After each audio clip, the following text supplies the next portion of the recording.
Let's get started with this. As a market researcher, would you say there is a skills mismatch between industry expectations and graduate competencies? Uh, Skills mismatch. Now, this is the reality we are facing. Unfortunately, when now you take the two people, they're talking different language. The employer has certain needs and expectations. You know, from where the employer is sitting is in the marketplace. In the marketplace, it's survival for the fittest.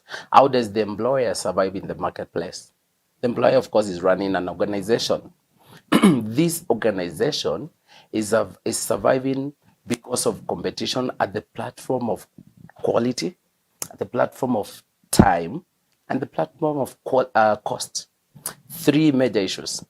For him to make it in the marketplace, he must deliver on time. He must deliver the best quality above the competition. And he must deliver the best price. So you see, there are constraints. If this guy plays around with those three constraints, he will be out of the marketplace. So how can he deliver? He needs the employee. And the employee must be packaged in such a manner he will deliver these three constraints. So when you look at the employee, when you listen to them, over the years I've interacted with this employee. It's like they are asking you to train them to deliver this. So what were they doing in school? So in a recent study, there was a recent study by the World Economic Forum in partnership with PwC. When they released this study, they're saying 73% of all the CEOs interviewed expressed concerns with the skill set of the employee. 73%. That is how bad it is. Out of 100 people, they could only rely on 27.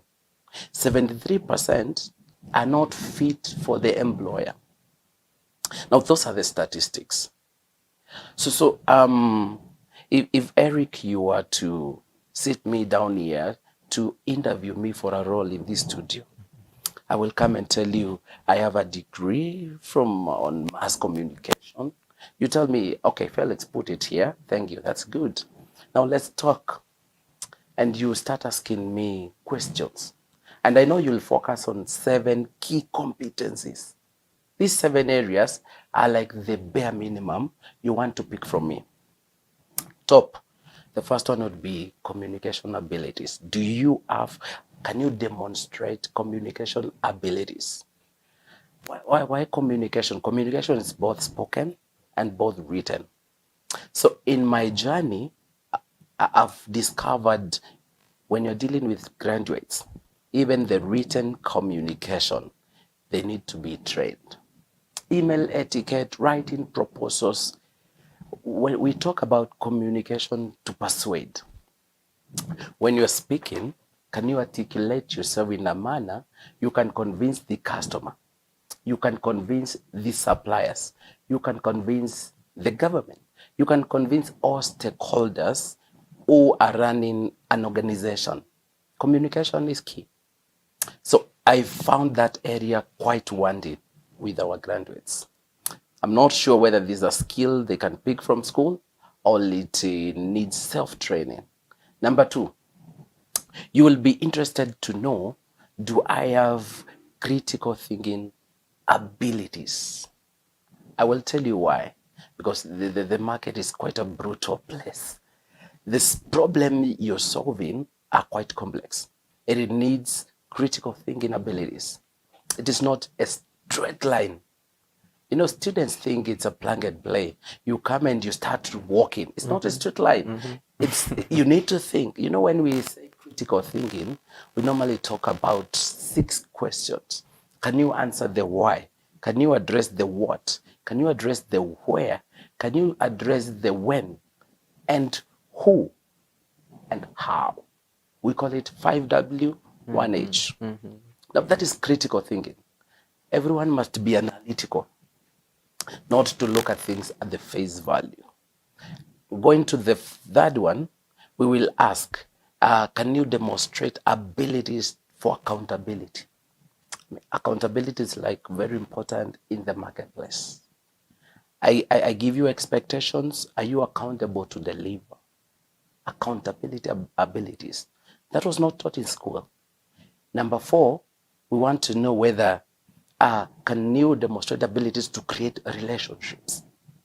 I mean, in the marketplace, it's about relationship. You need the customer. You're working with people. You need a team of suppliers. Can you create relationships? Then the 5th one, we are talking about, can you develop people? Because you're going to rise into leadership. You keep rising, you need to replace yourself. The organization will be scaling up. Can you develop people apart from developing yourself? Then the 6th one, can you inspire? Can you inspire? If you can inspire people, you are now moving to the area of competence. Then the last one, which I consider very key, have you demonstrated abilities to drive change? Because the market is changing very fast. Can you adapt? Can you drive change? Are you that kind of a person? If you meet those 7 bare minimum, I call them competencies. So now we are no longer discussing your degree. We're no longer discussing your diploma certificate. We're no longer discussing your papers. We're looking what quality of a person. When we remove your education, can you communicate? Critical thinking, people development, relationship, inspiration, driving change, accountability. Can I pick that from you? If you're interviewing me, can you pick that from me? So when we are talking about mismatch of skills and expectation, really these are the soft things you are looking at. I normally don't call them soft skills. I know that name is popular. I call them the real skills. The real skills. Because when we bring you to the marketplace and we expose you to the market, these are the real skills which will be tested. Your success or failure will depend largely on those. I know for the interest of time, we will not mention this 11, but I could have said attitude, mindset. We will even ask, do you have professional certifications? Those are additional. Let's focus on the 7 bare minimum for us to say you're competent.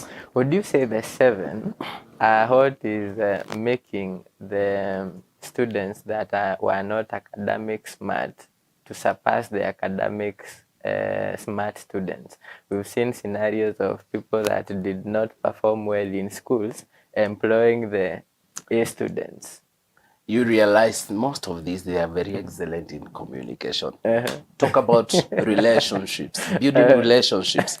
Talk about them talking to the suppliers, in interaction with the customer. They seem to be scoring. It's true. It's a paradox. They seem to be doing much better in these soft areas. But now the thing is, we don't have a choice. You just have to build them. Everyone needs this. But apparently that is happening. That is happening a lot. It's a reality. It's a reality.